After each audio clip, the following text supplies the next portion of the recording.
محمد علی گönül doğru haber. اگر خدا بخوازه جارنان ام وصف الهتی ددن امریکا یکیتی اروپای و اسرائیل لیهای مجوه کتونه او یک ددن ایشاندان که ام دبن تأثیر را ادراک کرن و دروین وان دمینن ام دبیجن او به هر تشتی دزانن و هر تشتی دبهیزن لی خدای مزن به هر تشتی دزانه و هر تشتی دبینه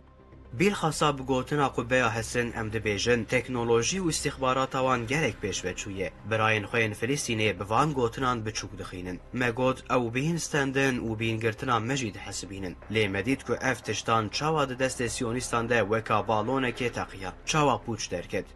گلو هر تشت وسابو یانجی ادراک کرن باشی داره کرن یعنی داره وین خواه بریک و پیک به سیستماتیک کرن وسا خویاده که ام خاپاندن دخاپینن دخوازن باوری ام ضعیف بکن پیسکولوژیا مغلوبیت به ما بدن قبول کرن به وی هوایی زور ددن سر ما و ددن فرض کرن لی پاشه زاروکک درد که و میدانه و راستی جهر کسی رد بیجه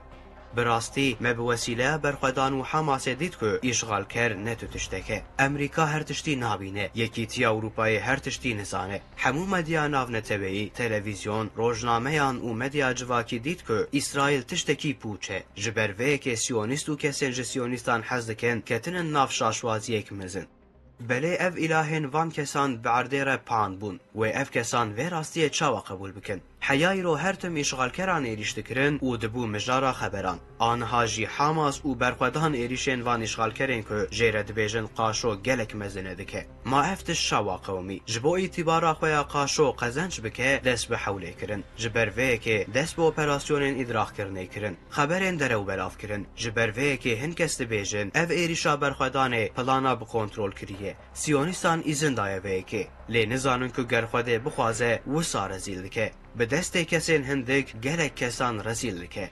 تو کسی تشتک ندید و تو کسی تشتک نبهیست ده سرده هایا کسی به ویه که تو نبو نبیجن چواد به گر خوده بخوازه هر تشته به اگر بخوازه و فلسطین آزاد ببه گر بخوازه و قدس رزگار ببه گر بخوازه قبه حسن ده به و کفگیره گر بخوازه و اشغال کر به عرده پام ببه او هلوشه